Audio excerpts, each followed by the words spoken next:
Tonight we are doing our first show. Oh, hey, look, I got me in there. How about that? Okay. Hey, I got me in there again. I like this. Yay. All right. All right. Okay, so we're here. I am here. I am Athena Ransom, Athena Chicky Ransom. This is my new little space called Athena After Dark. Motorcycles, mayhem, and more.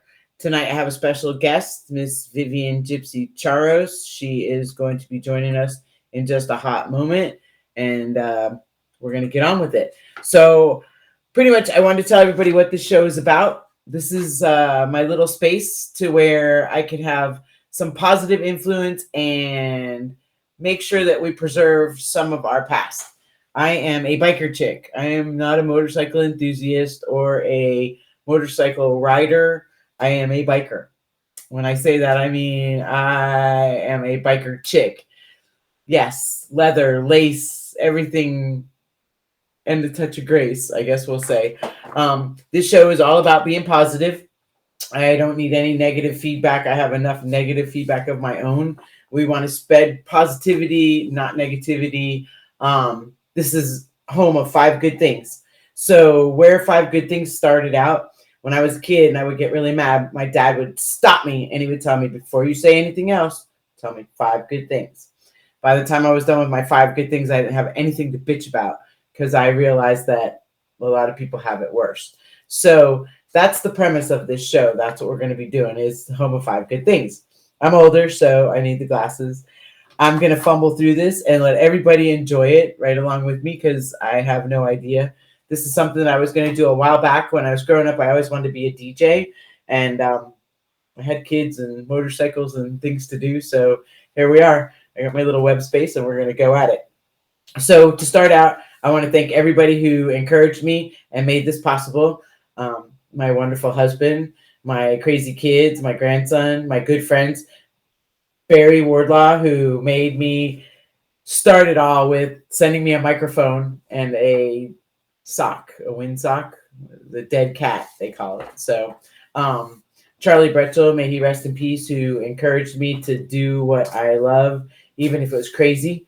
And my dad for doing that. I miss them both very much.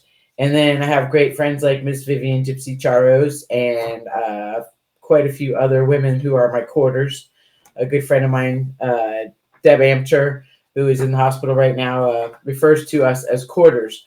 You can have a whole bunch of pennies to make $1, but if you have a few good quarters, you're good. You're right on. So yeah.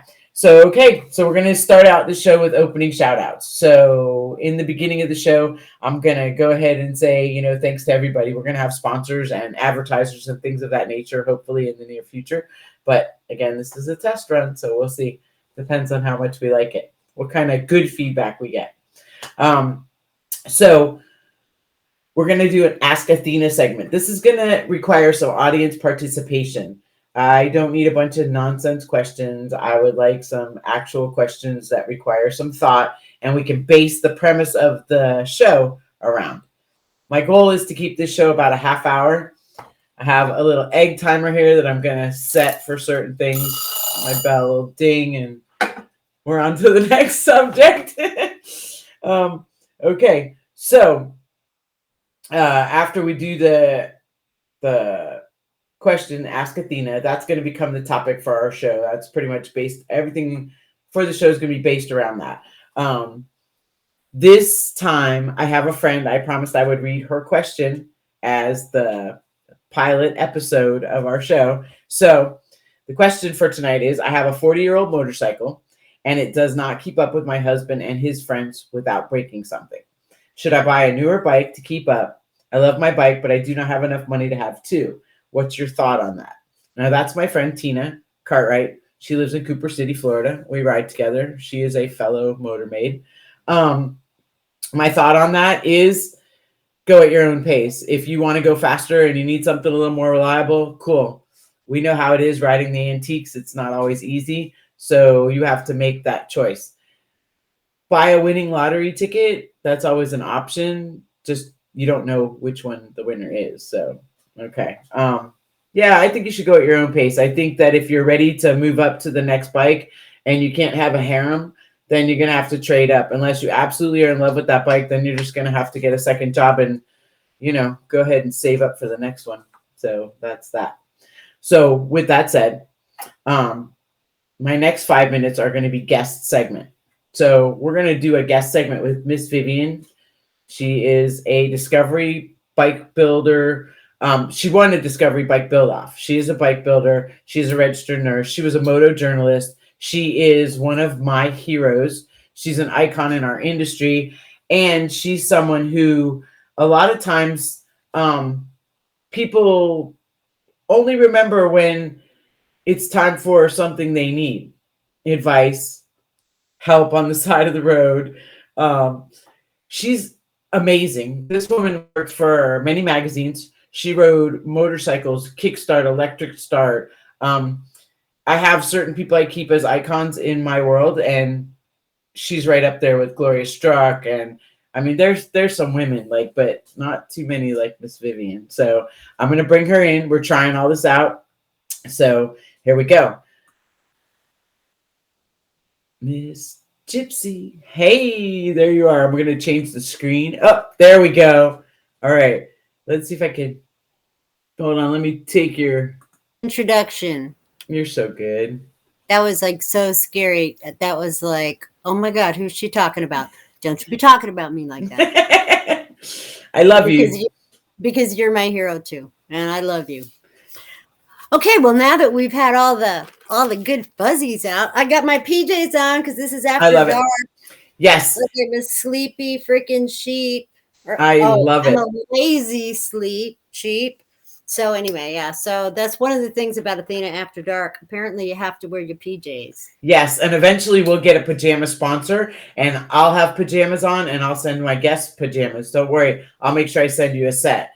Nice, because it's you know what? It's hot down here in Alabama, and I thought, I'll put some fuzzies on. No, I don't think so. Same thing here in Florida. These are shorts.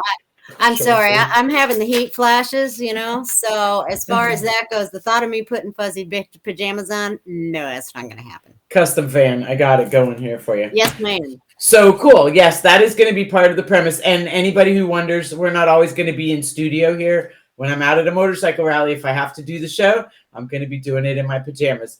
Not something that's uncommon. I've been at trade shows and people have seen me down in the lobby from my room in my pajamas because I like cool pajamas. And, you got to have your girly on too. I like to paint my fingernails to hide the grease, So that's exactly right. All right. So we're going to start out. So we start out with you, Miss Gypsy. We're going to ask you questions. This is kind of like so everybody can get to know you, but they're short questions. You can answer them however. So we're going to start out. How long have you been riding? Harley's 1977. That was when I got my first Harley. Before that, it was dirt bikes. I was a good Catholic girl. My mother told me not to ride the motorcycle, so I did what any good Catholic girl, and I did it behind her back. It was... I had a pair of my mother's gardening gloves. I had a football helmet, and I had some boots they were 3 sizes too big that I stole from one of the guys. And I would slam bang with the boys, and I would get beat up, and it would be summer, and it was that, okay, you got to take your bath. Go in there and get out of the bathtub and put the big robe on, even though it was summer, because you had to hide the bruises and everything else. So anyway, that was my first introduction to it. But yeah, I got my first Harley, my first street bike in 1977. I was an embryo, not that old. Yeah. And it was a 73 FLH, an old police bike. And I got it for $1,100, and my mother co-signed my loan for it. How good or cool is that? Love you, Mom. No doubt. That is definitely cool. And so you're a petite lady. So that posed challenges long before anybody actually made things to lower bikes. So you had to come up with your own ways to do that stuff. Oh yeah. Basically it was put the seat down on the frame. My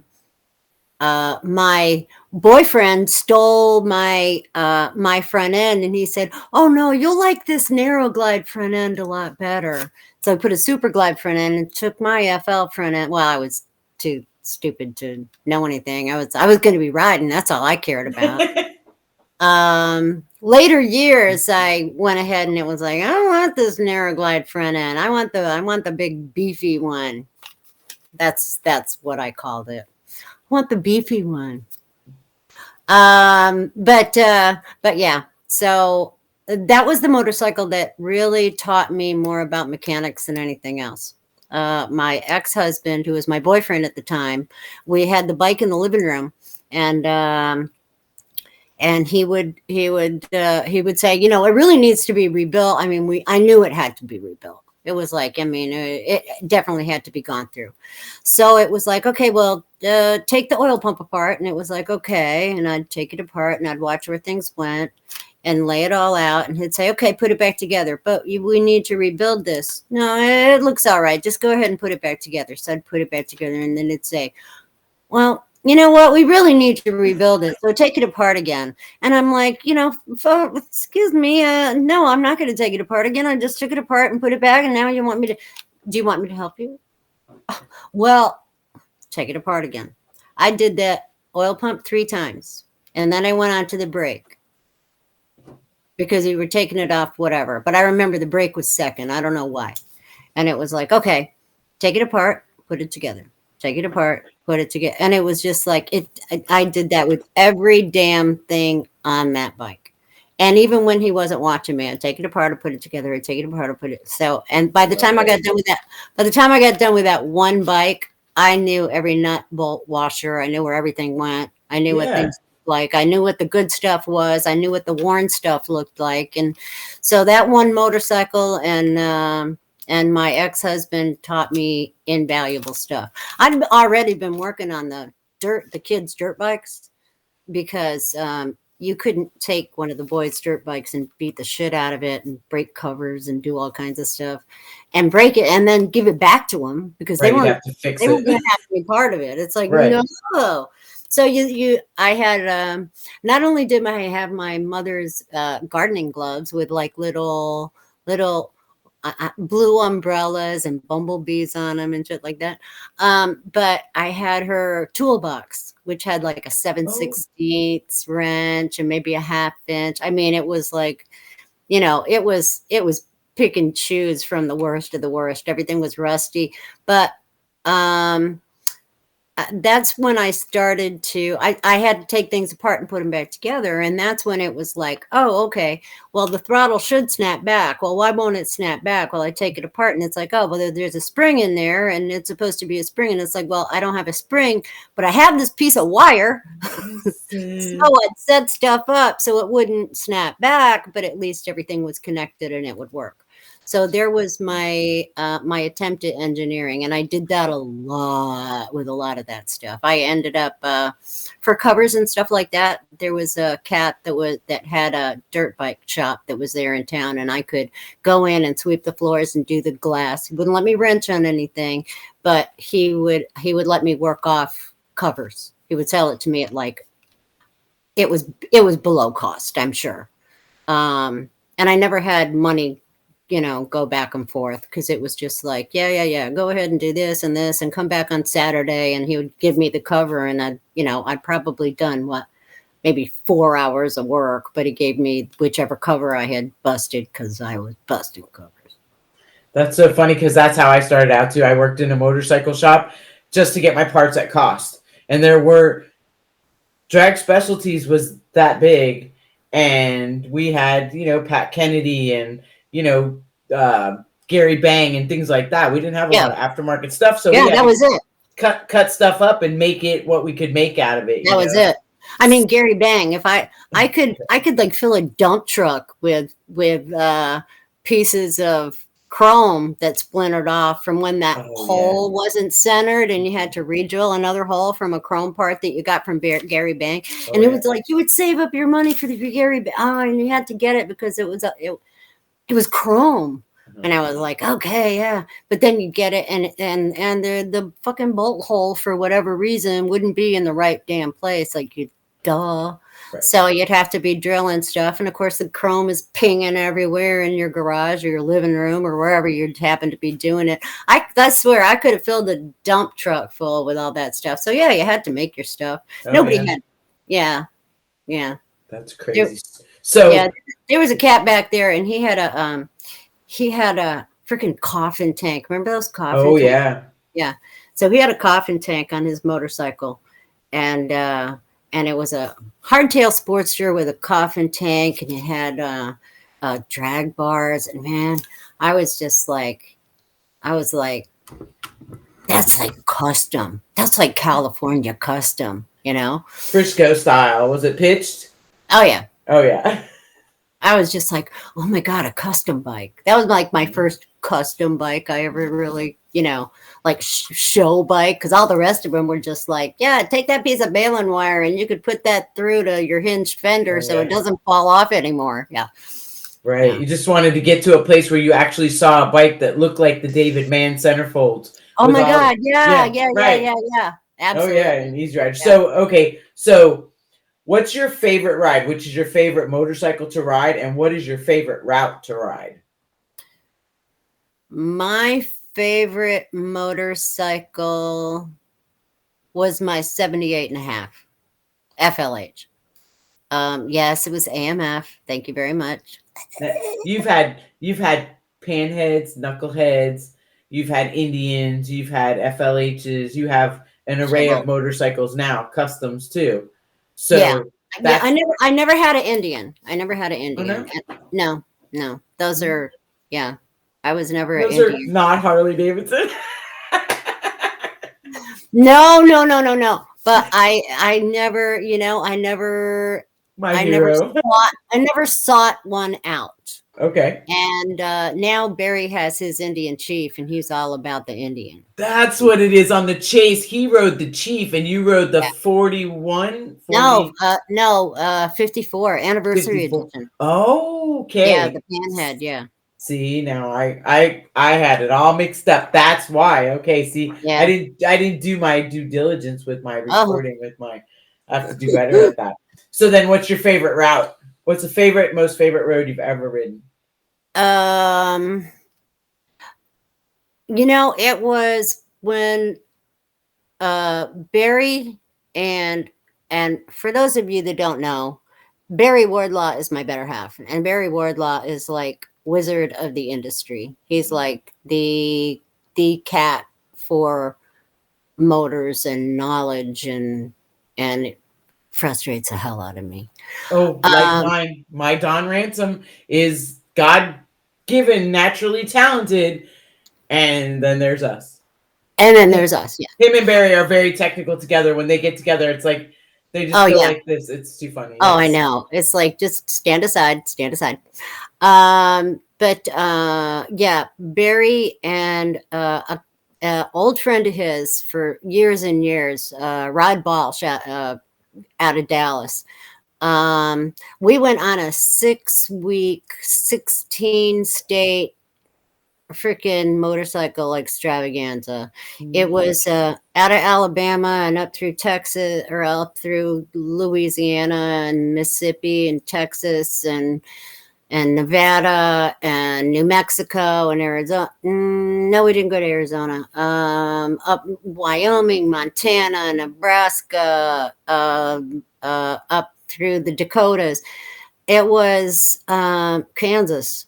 It was crazy, and it was so much fun. And Rod is a professional musician, and he brought his Martin guitar, which is like worth a lot.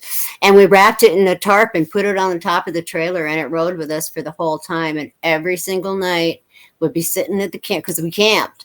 And every single night we'd be sitting around a campfire and had pulled that Martin out. And it was like, oh my God, we had stupid fun. Fun. That's Rod and Ruth? Yes. And they were actually in Alabama when I was there for the movie with Charlie. Yeah.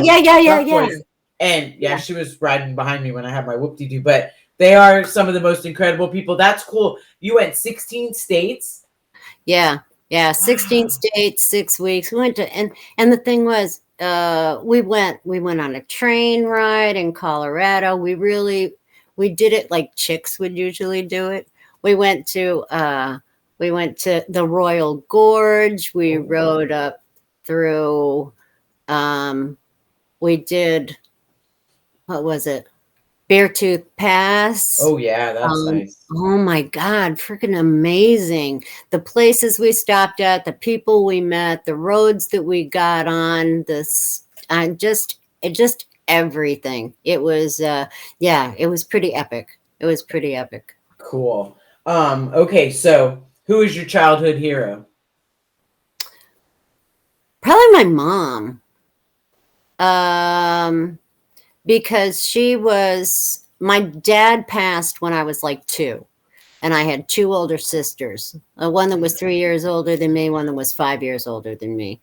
And my mom,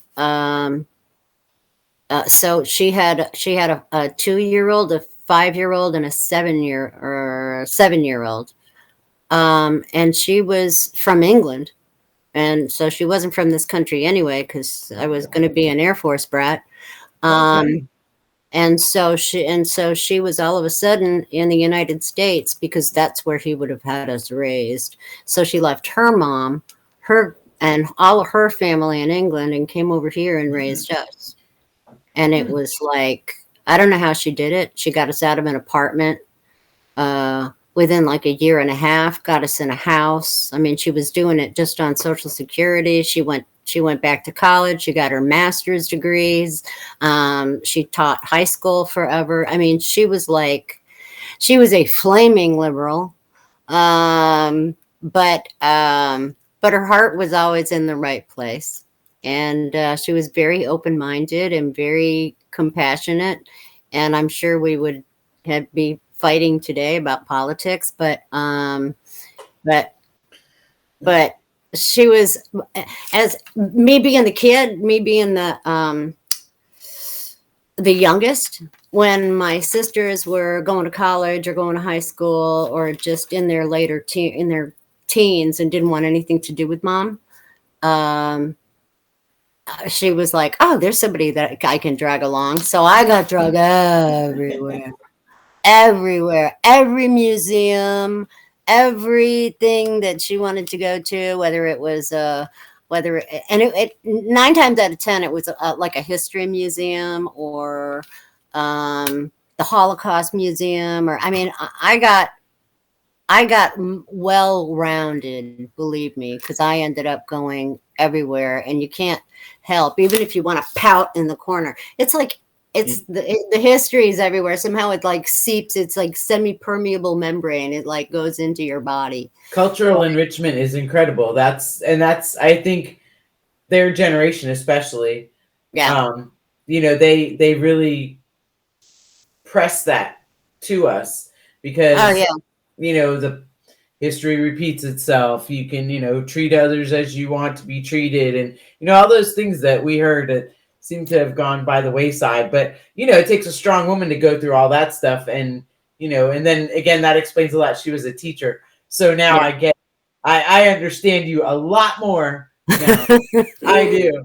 I love you, because that's that thing too. Like, my dad was a plethora of knowledge. He knew so much, and when I hung on every word my dad ever said, probably like you did with your mom. Like, if she said, "Oh, that's not good," you're like, "Oh, she knows that's probably not good." Whereas some kids, how do we say it now? Kids these days, they don't. No kidding. They're like, yeah, whatever. But I'm sure we were like that to our parents, but not to the same degree. So. Oh yeah. I have a story about my daughter later on. I'll tell you. Oh, go ahead. Do tell. We love that. Okay. Well, just like kids don't want to hang around with their parents. Mm-hmm. This will be really quick. My daughter, she was I think she was like 13 years old, maybe. And there was the Warp Tour, which is 57 punk bands on 7 stages. It's like all day long. It's in Houston, or it was going to Houston. It was going to be in a freaking parking lot of like the Astrodome or something. I mean, it was like 1,000 degrees. It was the middle of July. I'm like, what the hell? So I said, look, I'll go ahead. I'll buy you and like 4 of your friends tickets. I'll drive you down there. I'll pick you up. I'll do whatever you want to do. And she's like, you don't want to go? And I'm like, what? And she said, well, you like these bands. And I was like, well, yeah, but I mean, when I was your age, I didn't really want to. Yeah, no. Well, I'm not going to go if you don't go. Oh, awesome. Are you freaking kidding me? Like, you have a chance to get away from mom, and you're like, oh no, I'm not going to go unless you go. You'll have a great time. And I was the oldest person at the Warped Tour, I guarantee. And they had, it was so freaking hot. It was so hot. We were just pouring water over each other. And they had something called reverse daycare. And it was like the kids would take their parents awesome. to an air conditioned thing. And they had wristbands on so that so they'd have a wristband and I'd have a wristband. And I couldn't get out of there until they came back. That's awesome. That is so cool. I know it. Reverse daycare. That's interesting. We're gonna have to think about that for some different events for sure. Oh yeah. All right. So then, who is your motorcycle hero? This one I really had to think about, and I would say, well, it didn't take me long once I got on it. It was Hazel Cobb. Oh. When I was working, I was parts manager at a Harley dealership in Houston, and that was like 1980, I believe. 80 or 81. 81. Anyway, she came in to have her bike serviced, and she had her book. And at that point, I mean, yeah, I had started riding when, in 1977, and this is only a few years afterwards. There weren't a lot of women that were riding back then. Right. Honestly, there were like 600 motorcycles. In 1982, there were 600 Harley Davidsons registered to women. And I found that like ridiculously stupid, but that kind of puts in perspective the boom that's happened with women riding. And so I really didn't have a lot of women, except for the Dot Robinson and the other ones. And you kind of had to research, and that was the internet. There wasn't back then and stuff like that. And all of a sudden, this woman walks into our dealership to have her bike serviced with her book. And I got a signed copy of her book, and I talked to her about, and she was like 5'7", maybe 5'6", 5'7". So she was taller than me, but it was like I could not get enough of what she was saying. I mean, a motorcycling grandma, and you rode your 80-inch, because it was, back then 80-inch. Okay. Yeah, she had a cream and tan FLH, and she did the perimeter. So she went to all four corners of the country. I think it was like a 12,000-mile trip that she did alone on her bike in 1979. And that. I mean, now you think about it now, and it's like, oh yeah, well, whatever. But back then, for a woman to do it alone on a big Harley, that was huge. That was huge, and it was huge to me. So it was one of the first times that I really had a woman that I looked up to as far as in the motorcycling world, because they're really, except for remote history, which when I was young and in my 20s, oh yeah, remote history, oh, Dot Robinson, I didn't blow them off, but I didn't seek them out. And before the internet, you had to seek them out. Right, and the one that was the most spectacular to you stood out, and that's who you followed along. But we read newspapers and magazines, and print was still something that we cherished. We waited for the mail person to bring it to the mailbox or to get, easy riders, and stuff like that. Right, but the thing is, even in those motorcycles, even in the publications that we would get, there weren't women in them. No. I mean, there were women without tops on. but Yes. those were the only women that you saw in those motorcycles. Everything was, everything was these guys building motorcycles and their customs. And I mean, and I loved looking at the Ness and the Sugar Bear and everything that Oh, was yeah. West Coast that was in the magazines back then. But unless you sought it out somewhere else in some other kind of venue, you weren't going to get anything with a woman. And that was the very first time that there was like a woman that that I was really aware of, that was doing stuff that I thought was just awesome. See, and I understand that because now you and I are both motor mates. Um, She was a motor maid. she was. Helen Cobb was a motor maid. So any of you who don't know who Helen Cobb is, please feel free to look it up, Google it, because nowadays you have that. You don't have to go to the encyclopedia where she wouldn't be, anyways. Yeah, she Um, has and as a matter of fact, she wrote the book. It's called On the Perimeter. Um, on the Perimeter, the Harley Grandma, I I think, love or it. the motorcycling grandma. That's I what it love was. that. And Yeah, she, yeah, and they have a Helen Cobb Brighter Image Award for positive people that put motorcycling in a positive way, and that's from the AMA. that's awesome, and that's exactly what I want to do here. I want to share stories and history and stuff like that. So I'm glad of that, and I'm very proud to be a motor maid because the history. When people say we're pioneers or we did stuff, we're like, yeah, you have no idea.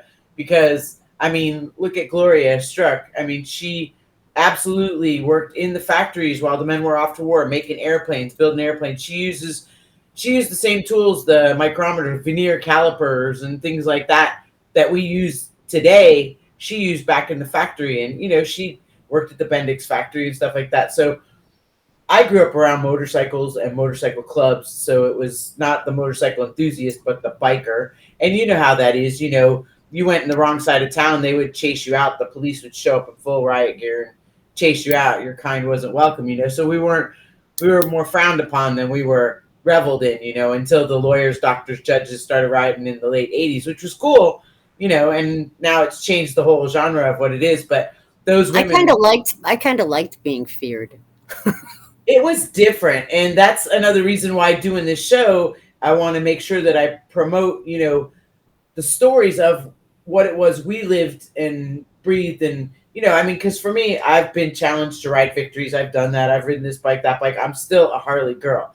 It speaks to me. It's who I am. My first tattoo was a bar and shield on my butt cheek, and my old man at the time said, hey, you look like an advertisement for Harley Davidson. I was like 17, and I said, oh, I'll fix that. And he's like, how are you going to do that? And I went to the tattoo shop and I put a banner around it till it said, till death do us part. So I was like, yeah, I'm married to the motorcycle now. I don't care. So, but that was a different. So I want to promote that. And we're going to talk about stories and stuff like that on the show. But yeah, that's why we're doing questions to get to know people and get some of their stories. And that's why I give you the questions ahead of time, because some of them aren't as easy to answer as you would No, think. they're not. They're really So not. what's your favorite road food? Breakfast burritos. Breakfast burritos. You can't fuck them up. And you can curse, you can say whatever because it's after dark. It's So okay. Well, you can't you fuck have a them up. cocktail. It's eggs, it's cheese, it's potatoes and bacon. Oh my! Okay. You know what? The four food groups. I was gonna ask if you're a bacon or a sausage girl, but you answered that. So Oh my God! Oh yeah, bacon. Are you kidding bacon me? makes everything better. Oh, you know what? Money can't buy happiness, but it can buy bacon. Right. Same thing. That's right. Same thing. Yeah. So okay, the next question is, what is your most cherished motorcycle memory? This one I had to sift through many. And I thought, and it was cherished, so it makes it sound, oh, riding into the sunset. Yes, the romanticism of But, it. but okay, here's a romantic story, but it ain't nothing to do with riding into the sunset. We in 2005, I rode from Houston up to Shreveport. And met Barry Wardlaw up there with Rogue and a whole bunch of other people. I love And that crew. this was Labor Day. Okay. Yeah, and it was right after Katrina. Okay. Or yeah, between Katrina and Rita. And so they had a hell of a time coming all the way up from Alabama to Shreveport because they had to go through all of this destructive area with no electricity and all kinds of stuff. And they had a anyway. So we went up there, and it was Jim Owens, who was, I believe, he was president of a Banditos chapter up there, and he did they had a Memorial Day or a Labor Day drag races. Drag races, yeah. Oh yeah. And so I met them up there at the drag races. Well, we stayed in this motel. All right. The motel, it was like condemned or something. I don't know. It was foreclosed on, and it was like the last week that it was open, and so they gave us rooms for this motel, and it would be like you'd call. Well, if you'd call if the phone worked, or you go down to the office. You go down to the office, no word of a lie, and tell them that the room that you're in, the air conditioner isn't working, or it's not working very well, and they wouldn't like send anybody out. They just like send you here's the key to next door. Oh, I mean, nice. yeah, it was just like there was nobody else in the entire motel except for all of us crazy people, and they just, I mean, would just try that room over there. That way, if that one doesn't work, come back. I'll give you a key to another room. Yeah. So anyway, so I was in my motel room, and there was a knock on the door, and I opened the door, and it was the ass end of Barry Wardlaw's motorcycle right there in the doorway, and he commenced to do a smoky burnout. Oh, it was love at first burnout. I'm telling you, the room was so thick with smoke I couldn't see my hand. I mean, the entire burnout went in my room. There were pieces of freaking tire rubber, like all over, like all over the bed, all over the hanging off the lampshades and stuff. These pieces of freaking rubber, and I was just like, oh yeah, that's it. I'm done. You got my heart. That's it. Oh, that's definitely one to be cherished for sure. So that's a cherished moment. Yeah. So it's not exactly and we rode into the field of sunflowers, all looking in our direction. No, I got the burnout when I opened the door. I love it though. That's what makes everybody special, because each individual is unique and they like something different. So I love that. And oh no, it's awesome. Listen, my most memorable motorcycle memory is somewhat the same thing. It was Valentine's Day before Donna and I started dating. I had no clue that he was crushing on me or whatever. Like, we'd been friends for some time. Yeah, he was the best man at my second wedding. So there's a country song in there somewhere. But so for Valentine's Day, knowing that I'm the relationship I'm in is on the way out, I guess he was paying attention. So I had built this bike, and the only thing that I didn't do to it that I wanted was red spark plug wires. It was Sweet Cherry Pie, like the song. And it was this girl swinging on a cherry. It was really cool. And I liked my paint job, whatever. So I said something. I said, you want to go riding or whatever? I got to do a shakedown and whatever. And he's like, yeah, okay. And he shows up at my house. He's got this box. And I'm like, oh, that's cool. And he goes, oh, it's for you. And I'm not paying attention to the fact that it's Valentine's or anything. The kids, I sent them to their dads, did whatever. And I opened the box, and it was the red spark plug wires. They were in the shape of a heart.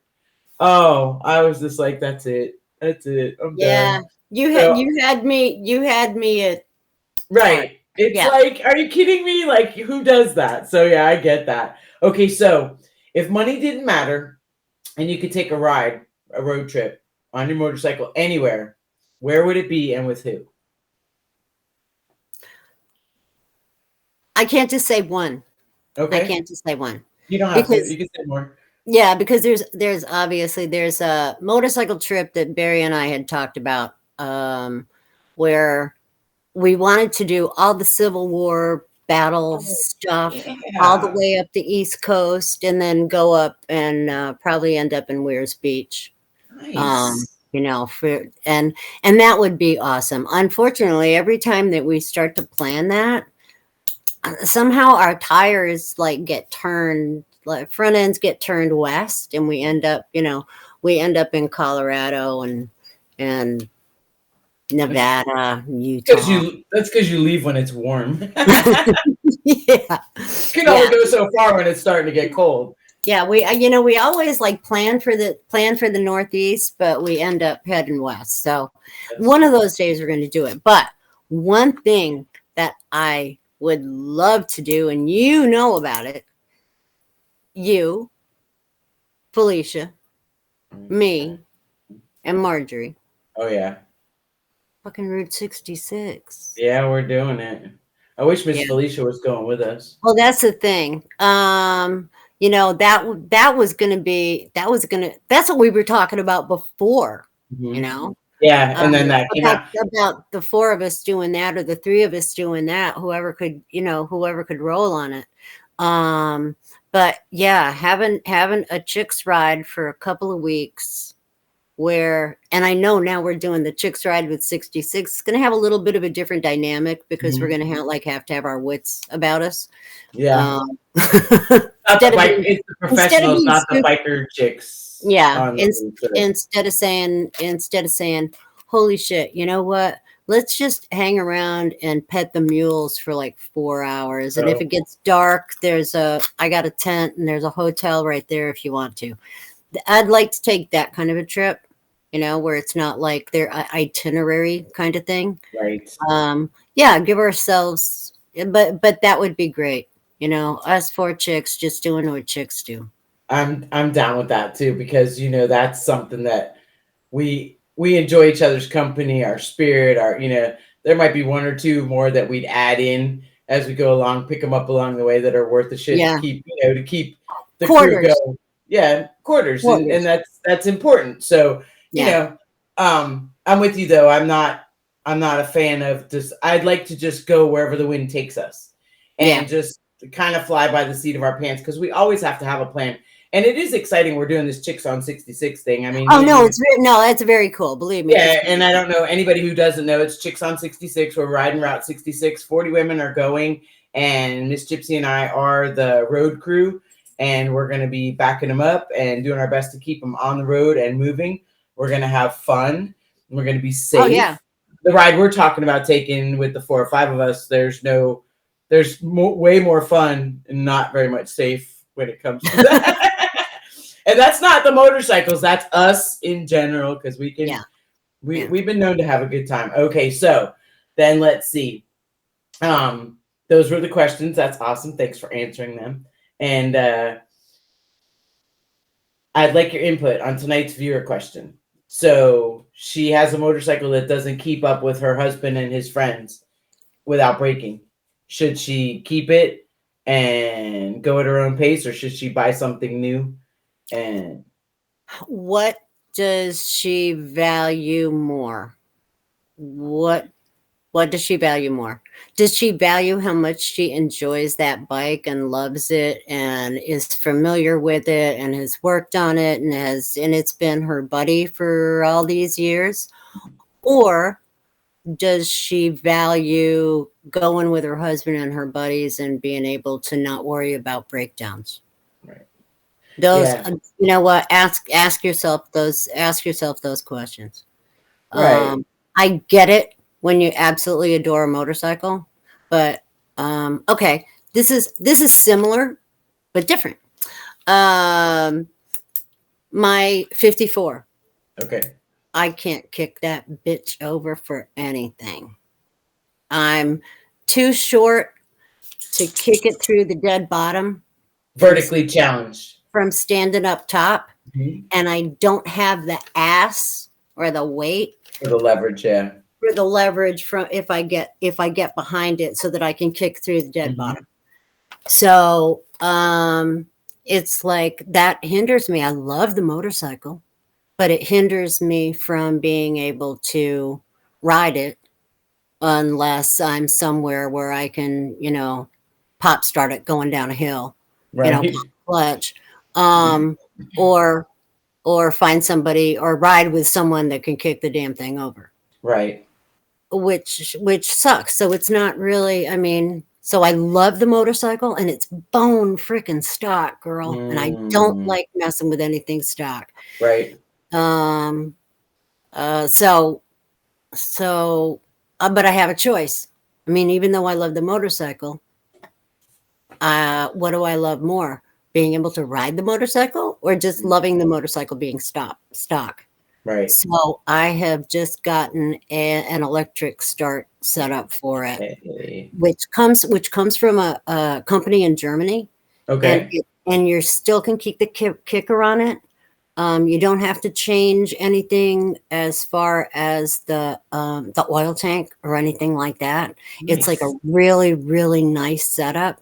So if someone's not looking for it, they're not going to find it, but I can hit a button, which means I can still love my motorcycle and I can still ride it. But the thing was, if I didn't get that, I love it stock, but I want to ride it. So Right. what is the value? What is my value? Do I value the motorcycle being stock, or do I value the fact that now I can ride it? Well, Exactly. I made that decision. I want to ride it, so I'm going to change it from being stock. So that's the thing she has to think of. What does she value more? Does she value the motorcycle and her feelings towards it and how familiar she is with it? Or does she value being with her husband and being able to be in on stuff and not worry about a breakdown? Exactly. And that's everything's about choices, and you got to make the choices that work for you. So it's hard to tell anybody. People say to me all the time, new riders, they come up to me and they're like, "Oh, what bike should I get?" And that's that common thing people will say, "Oh, chick, put her on a Sportster." And we talked about that earlier tonight in a webinar. If you can ride a Sportster, you can ride anything. It's the most top-heavy motorcycle there is. So I get it, but I always tell them, if you just got your license and you don't have a motorcycle, go rent every different motorcycle. On a weekend, rent a Sportster. On a weekend, rent a Softail, rent a whatever. Take out the insurance. If you drop it, throw it on the ground, doesn't matter. But you'll find what works best for you and what you're most comfortable with versus getting stuck on something. So, right. And I get that. So what is she going to do? I don't know. I understand her plight, though. My shovelhead, it's the same way. Like here, everybody goes 100 miles an hour, so you gotta make those choices. But I know while you're shifted into fourth, and then they shift into fifth, and then sixth, and off they go. Right, exactly. I only got 4. Exactly. They're like, "Why are you winding that thing up so hard?" It's like, well, I'm trying to keep up. Speaking of Germany too, I'm gonna post a link on the website. Again, this show is gonna be about positive stuff, so we're gonna have conversations about positive things. But in Germany this past year, there was a little boy who had terminal cancer, and he wanted to have some motorcycles ride by his house. So they put out a thing on social media, and they were like, "Oh yeah, hopefully we'll get 20 or 30 motorcycles to ride by." 15,000 motorcycles rode by this kid's house on this day between this time for his last wish. How cool is that? Only bikers and motorcycle people do stuff like that to that magnanimous amount for something who a lot of people would just be like, "Oh, one little kid, oh, whatever." I'm so proud of where I grew up and how people are and how they behave. I mean, everybody has that kind of a community. Yeah, we care more about giving back than we do about taking, and that's the most important part. So in the show, there will be a format. This is the first pilot one, and I have a little bit of a format that we're gearing towards.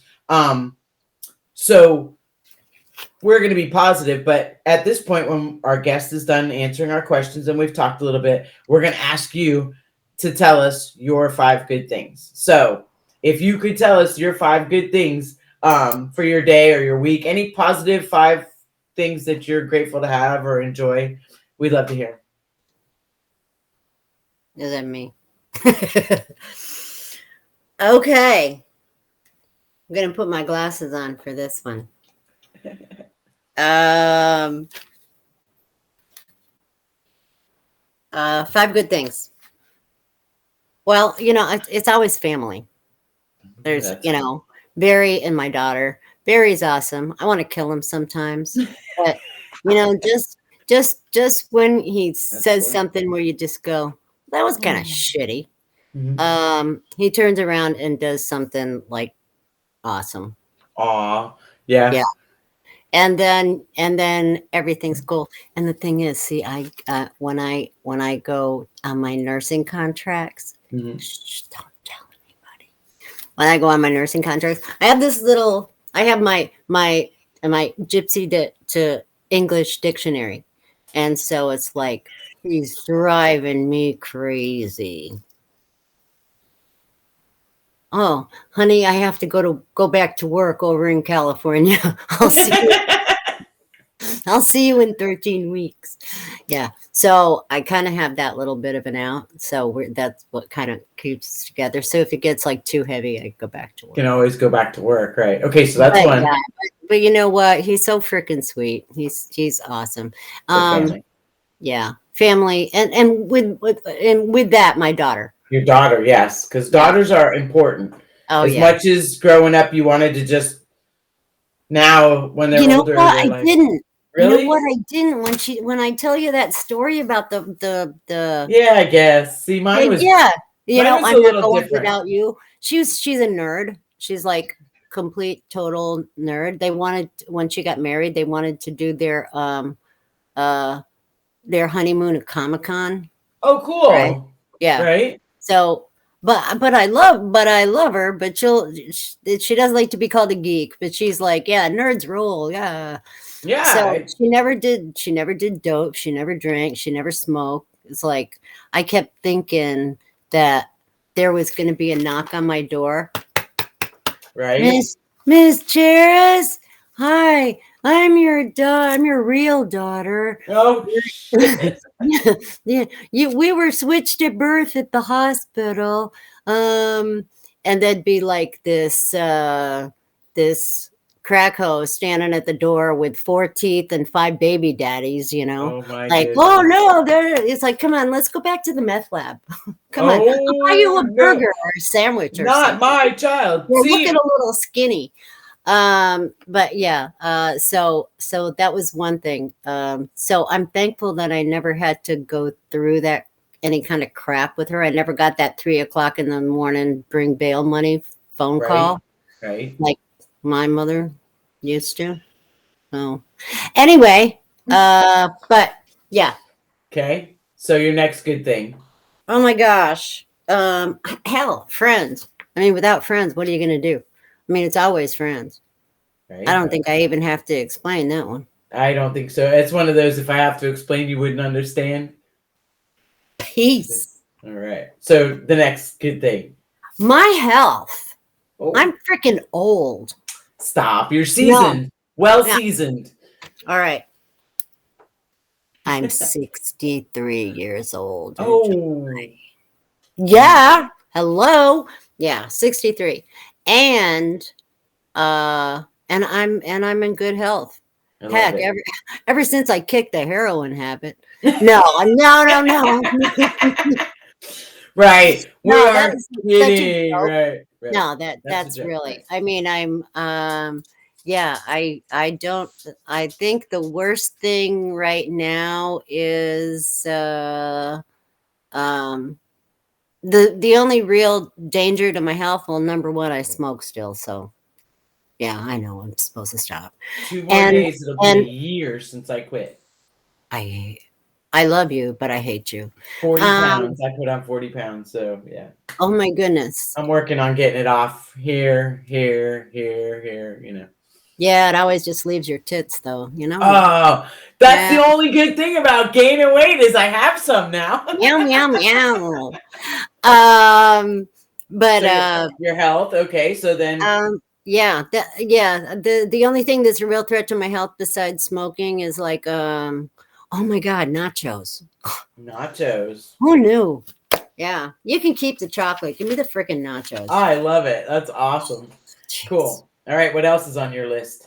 I don't even know. My dog. Molly. My dog, Miss Molly. She's 17 years old. She's deaf, totally. And she's blind. Almost blind. She's almost, yeah, I think she can still see some shadows, Okay.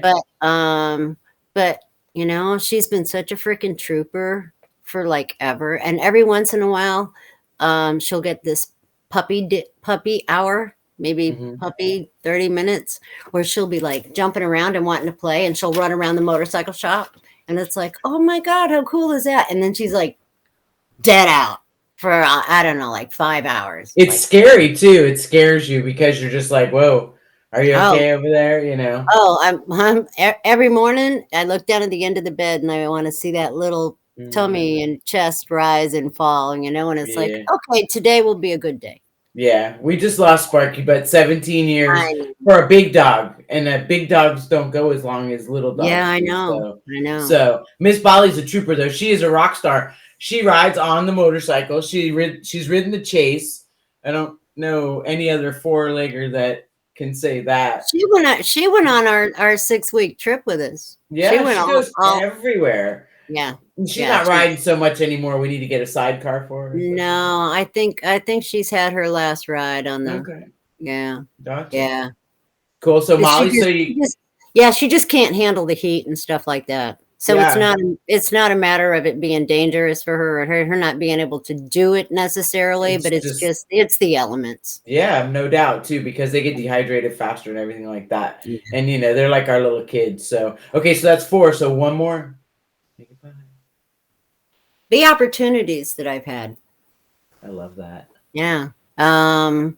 And whether it's been associated with motorcycles, whether it's been associated with nursing, um, because that's given me, every day I get to pay it forward when I'm nursing.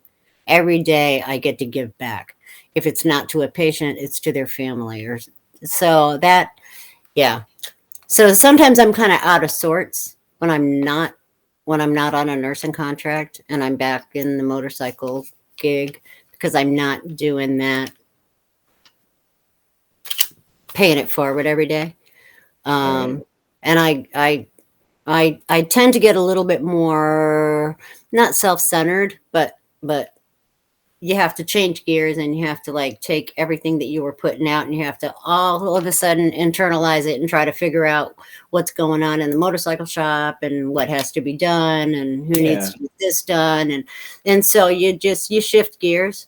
So not only is it changing from place to place, but and from activity to activity, you're changing from how you respond to things that are happening in your day, to how you respond to things that are happening in your day. You get to give it over here, and you have to like kind of grab it and get a hold of it over here. So it's a little different, but the opportunities are freaking awesome either way.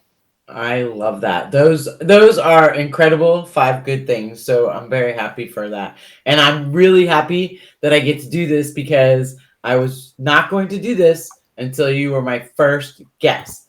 And Yee. it's very important, and I'm going to tell everybody why it's very important that you are my first guest.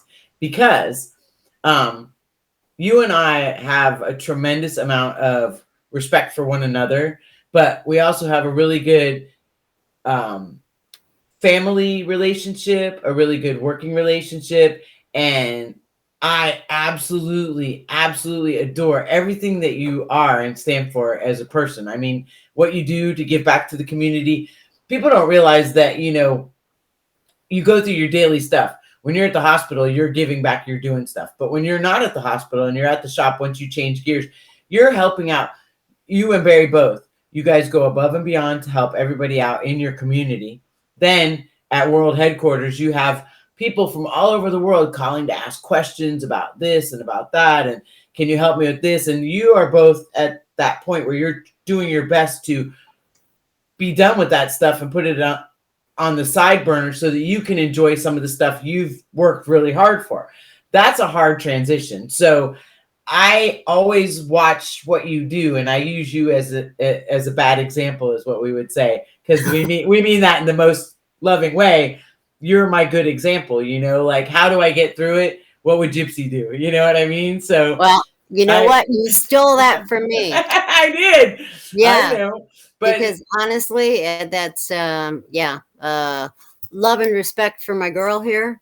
And that's what I had written years and years ago. It's like Athena is someone to look up to.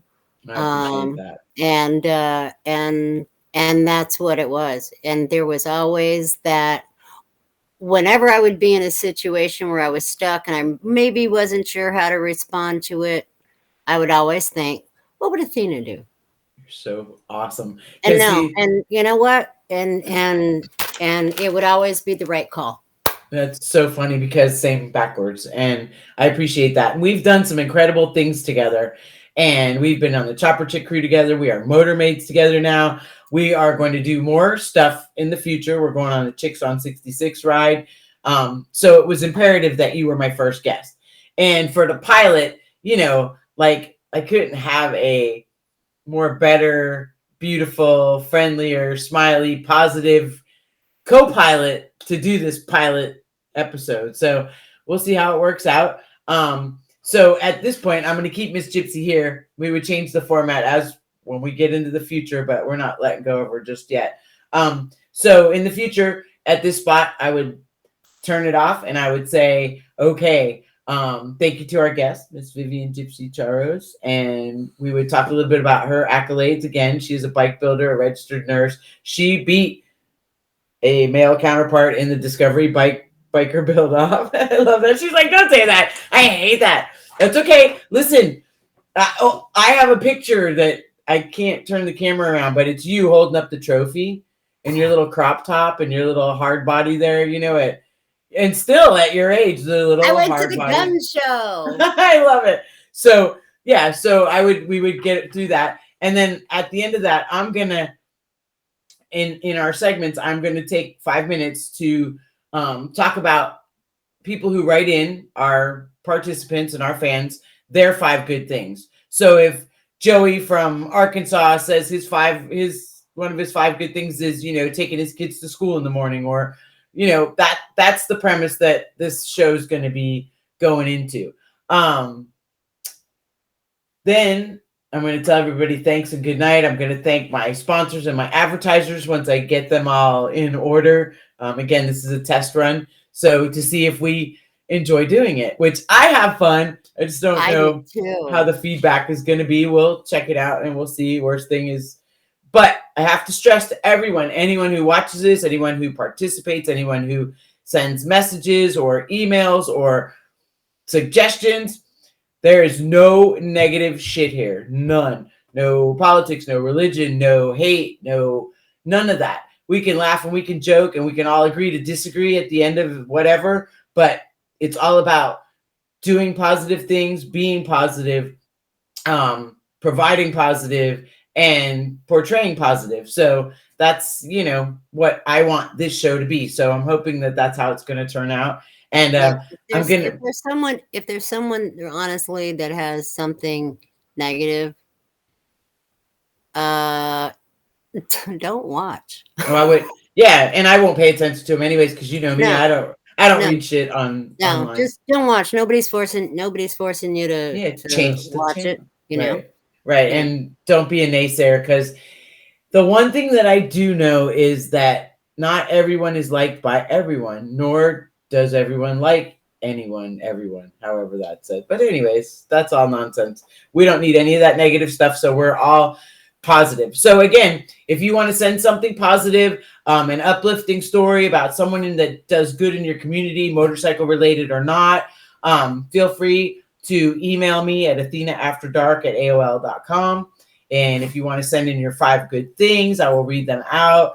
In the next week, you'll be able to follow us on the Facebook, the Twitter, the LinkedIn, all that stuff, and Instagram, and online on our website, which I'm working on right now as soon as I'm done with the show, because I have all these hats. I'm learning to do it. So awesome. All right. Well, fantastic. Thank you, Miss Gypsy. I appreciate you. Oh, wait, I have a picture. Let's see if I can put this in here. Let's see if we can show it in the stream. Remember that? Oh my God. That's you and the guy who won the show, me and Shorty. And Oh my I God. think Barry made those trophies, I believe. He welded all those trophies together. They were gears and parts or something for Oh the my God. I have no idea. that was in Wow. yeah, that Okay. was And what year was that? Space Coast. It was 2006, 2000. When did you do the Discovery build? Was 2006, right? Yeah. Yeah, Yeah. so it was right So after it was that. right after It was that. at Yeah. Space Coast Harley Davidson. We did Oh that show my there. God. Yeah. 2006. Yep. I was an embryo. I love you. Yeah. Yeah, Because I'm only 22 times 3. I love you. Oh my No, God. no, you're not. You're not that old yet. Wait, that would make you 66. No, let's see. Yeah. How old did you No. say? 63? 63 in So July. Yeah. you're I'm old. 21 3 times, or Yeah. you're yeah, I can't do So the I math. can drink 3 times as much. Yeah, that's it exactly. So wait, I got my calculator out here because I don't do math. So let's see, 63 divided by 2 makes you 31 and a half twice. There you go. Meow. Yeah, there you go. See? I love it. Or the 23rd. Now I'm feeling feisty. Look out, Barry Wardlaw. Or it's the 43rd anniversary of your 20th birthday.